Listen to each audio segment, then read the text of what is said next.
앞서 코로나19 현황 짚어봤는데요. 더 자세히 분석해 보겠습니다. 백순영 가톨릭대 의대 명예교수 나와 계십니다. 어서 오십시오. 예, 안녕하세요. 앞서도 살펴봤지만 다시 40만 명대로 올랐습니다. 정부는 안정세, 감소세로 전환했다 이런 분석도 내놨었는데 이 수치 어떻게 봐야 됩니까? 예, 안정세인 것은 맞고 감소세인 것도 맞습니다. 주말 효과가 사라지는 수요일이 항상 많은데요. 지난 주일이랑 비교해도 6만 명 이상 줄었고요. 물론 어제보다 오늘이 늘어나는 건 이제 주말 효과가 어제까지는 있을 수밖에 없었던 상황이기 때문에 그렇고요. 이 주중의 숫자를 보면 한 주일 평균을 내보면 잘 알 수가 있거든요. 어제까지 지난 한 주일 평균은 31만 명인데 그 전주는 한 27만 8천 명 정도 돼서 전체적으로 한 주일에 하루 평균으로 보면은 3만 2천 명 정도 줄어들었습니다. 근데 전체가 40만인데 3만 정도 줄어드니까 굉장히 완만하게 줄어드는 상황이죠. 근데 여기서 지금 말씀하신 것처럼 문제는 지금 위중증 환자하고 사망자 수가 문제인데요. 지금 위중증 환자가 오늘 86명 늘어서 1,301명으로 이게 역대 최다이거든요. 그런데도 사망자인 경우에 있어서도 지난주에 470명 나온 이후로 432명이 역대 두 번째예요. 그래서 이 사망자 위중증 환자는 지금 시차를 두고 나오기 때문에 지금 감소 추세에 들었다고 하더라도 위중증 환자 사망자 수는 당분간은 증가하다가 감소할 것으로 보이기 때문에 당분간 한 달 동안은 우리 의료 체제가 상당히 부담을 가질 수밖에 없을 것으로 보입니다. 지금 위중증 환자도 늘고 있는 상황이긴 한데 지금 상황에서 보면 확진된 이후에 후유증을 겪고 있는 사람들도 굉장히 많이 늘고 있습니다. 지금 한두 주 내에 증상이 사라지기도 하는데 한 달 이상 후유증을 갖고 있는 롱 코비드 이런 사례들도 심심치 않게 나와서요. 이런 부분에 대해서는 어떻게 좀 대책을 세워야 될까요? 지금으로서는 대책이 거의 없다고 볼 수가 있고요. 여러 가지 연구들이 있기는 했습니다만은 우리나라에서의 연구도 거의 없고 해외에서의 연구도 굉장히 제한적이거든요. 그래서 이게 원인이라든지 여러 가지로 추정을 할 수 있습니다만 아직까지도 그 기전 자체가 확실치가 않고요. 증상 자체가 그렇게 위중한 것은 아니지만 예를 들어서 장기침, 미열, 집중력 저하, 권태감, 피로감 이런 것들이 평소에도 얼마든지 일어날 수 있는 일이지만 문제는 이런 것들이 완화되지 않고 점점 심해지면서 예를 들어서 집중력 감소라는 것이 근무를 하지 못할 정도로 집중력이 떨어지면 이게 문제가 심각한 것이거든요. 그래서 장기간에 걸쳐서 이런 상황이 나타난다 그러면 사실은 여러 가지로 치료도 해야 되겠지만 실제로는 치료라기보다는 좀 단백질 많이 섭취하고 많이 쉬고 여러 가지 운동도 좀 잘하고 이런 대중적인 건강을 위한 것이 더 중요할 수도 있겠지만 일단은 더 심해지는 사람들도 있고 또 호흡곤란이라든지 가슴 통증이 오랜 기간 지속된다 그러면은 그것은 심장내과라든지 호흡기내과 좀 진료를 받아봐야 될 상황일 수도 있어서요. 이 치료 방침에 대한 어떤 가이드라인이라든지 또 이 증상에 대한 어떤 보험회사에서의 질병 코드라든지 이런 것들을 좀 지금 마련해야 되겠어서 우리나라에서도 지금 방역 당국에서 그 50대 이하인 사람들에 있어서 이런 증상이 건강했었는데 감염 후에 증상이 나타난 사람들을 여러 가지로 분석을 해서 그 치료 방침이라든지 그 원인이라든지 이런 것들을 지금 규명해내려는 연구를 시작은 한 것으로 보이는데 이것이 사실 굉장히 어려운 일이긴 합니다. 그렇기 때문에 일단은 지금은 연구를 해봐야 되겠죠. 당장은 후유증을 치료한다는 접근보다는 운동이나 식단 등을 통해서 건강 관리를 하는 게 조금 더 중요한 상황인 것 같고요. 심하게 앓을수록 후유증도 더 많이 겪을 확률이 큽니까? 그렇기는 한데요. 실제로는 또 경증으로 지나갔는데도 후유증이 상당 기간 가는 사람들도 없지 않아 있어서 이것이 일괄적으로 어떻다고 얘기하기도 굉장히 어려운 상황이고 과연 어떤 사람이 후유증이 오래 가느냐 이런 부분들은 확실히 알 수는 없습니다만은 일단은 예방접종을 받은 사람은 후유증도 좀 덜한데 예방접종을 안 받고 감염돼서 좀 중증이 됐던 사람들은 후유증도 더 오래가는 그런 경향이 있는 것으로 보입니다. 증상이나 사례들이 워낙 다양하기 때문에 그런 부분들도 또 개개인적으로 좀 건강 관리를 해야 될 것 같고요.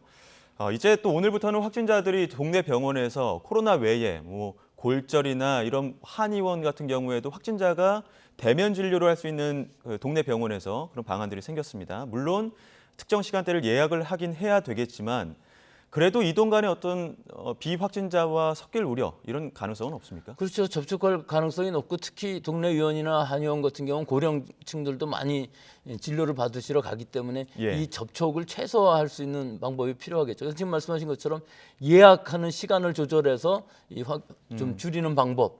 또 하나는 동선 분리를 하여튼 최대한 가능하게 하고 마스크 쓰기라든지 또는 접촉하지 않게끔 즉 환자들이 많이 모이는 상황이 되지는 않게끔 하는 것이 굉장히 중요한데 사실 동네 병의원에서 이게 한계가 있는 것으로는 보입니다.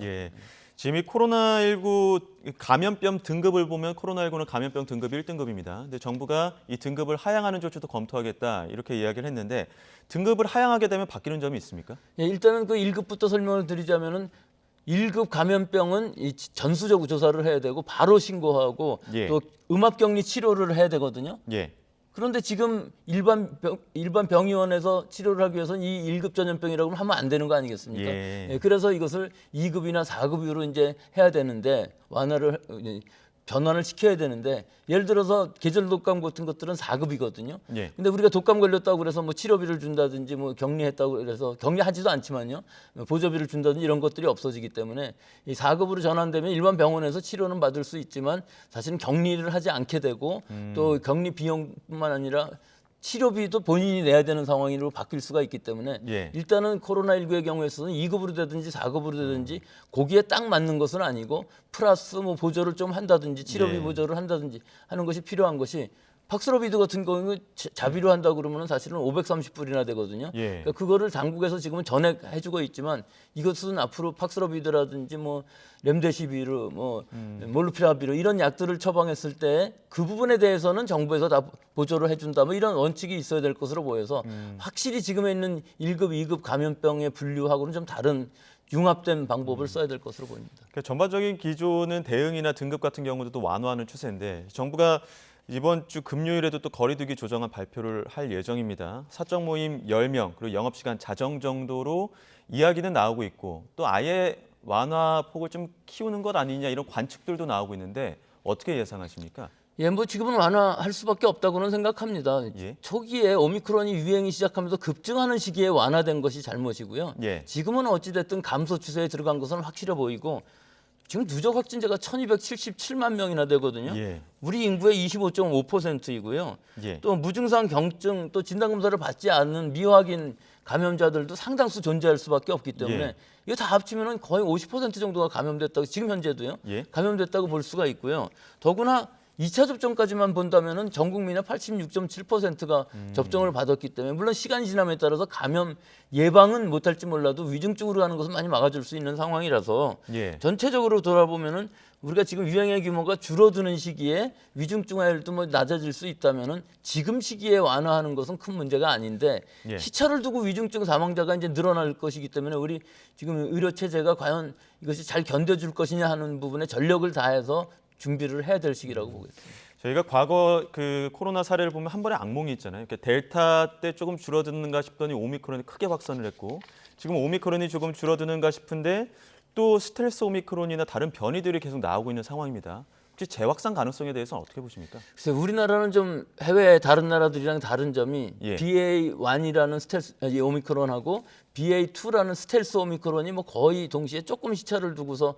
같이 유행을 했기 때문에 전체적으로 유행 규모도 커졌고 지금 감소되는 속도도 굉장히 완만한 것이 이 BA2라는 스텔스 오미크론이 지금 56.3%로 이미 우세종이 되었고 이제 좀 지나면 지배종이 될 것으로 보이거든요. 예. 하지만 뭐 방역에 관해서는 거의 비슷한 상황이고 위중증 화율이 더 높다고 볼 수도 없기 때문에 큰 우려는 없습니다. 또 BA1에 감염된 사람들이 BA2에 재감염되는 사람도 굉장히 드물기 때문에 이런 부분은 걱정할 필요는 별로 없는데 예. 이제 여기에 다른 변이주들은 어떻게 나올 것이냐 하는 부분인데 뭐 델타 크론도 델타 크론이라는 바이러스도 뭐 델타를 기본으로 해갖고 그게 오미크론의 돌기 단백질 부분이 삽입된 형태거든요. 예. 그렇기 때문에 이건 델타 바이러스가 유행하면서 같이 오미크론이 동시에 유행하는 시기가 분명히 존재하기 때문에 거기서 한 사람 몸 안에서 아마 이것이 새로 생긴 것으로 보이는데 실제로 지금 1월 이후 한 석 달이 지나는 동안에 그 전파 양상을 보면 우려할 상황은 아니고요.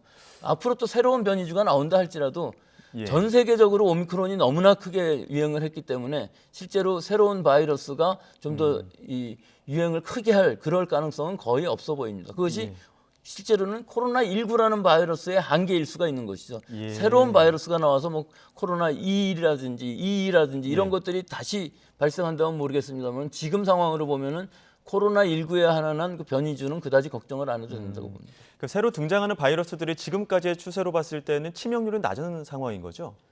그렇죠. 지금 델타보다는 이 오미크론이 훨씬 더 그 낫고요. 스텔스 예. 오미크론도 치명률은 스텔스 낮고요. 오미크론은 비슷합니다. 지금 이렇게 점점 치명률은 낮아지고 있는데 지금 미국 FDA 50세 이상에 대해서 백신 그 화이자 모더나 4차 접종 승인했습니다. 우리나라도 같이 따라갈 확률이 큽니까?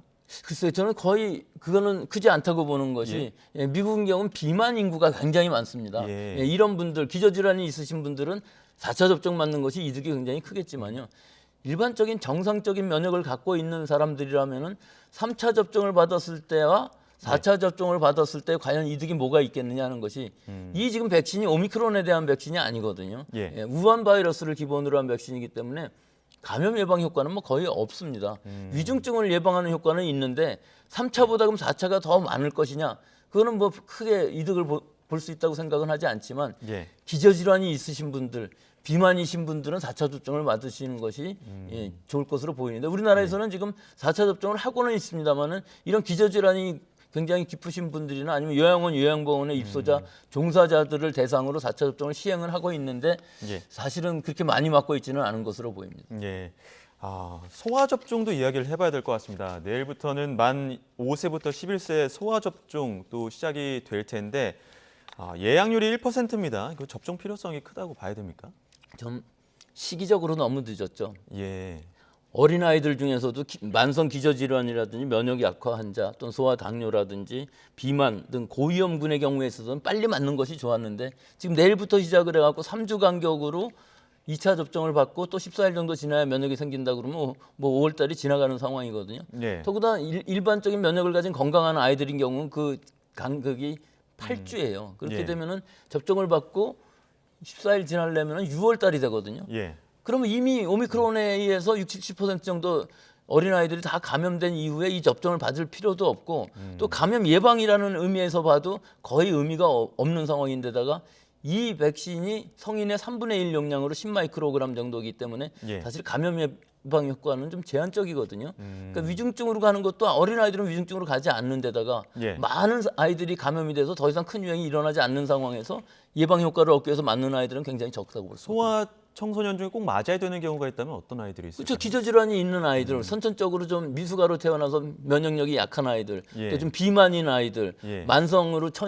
천식이라든지 이런 게 있는 아이들은 꼭 맞는 것을 권고하고 있는 상황인데 좀 지금 상황에서는 좀 늦었다는 부분이 있는 거죠. 좀 늦은 부분이 있지만 기저질환이 있는 소아층의 경우에는 학부모님들이 좀 지켜보시면서 이건 우선적으로 맞는 백신 것이 접종을 좋다고 유의해 봅니다. 보시는 것도 좋을 것 예. 같습니다.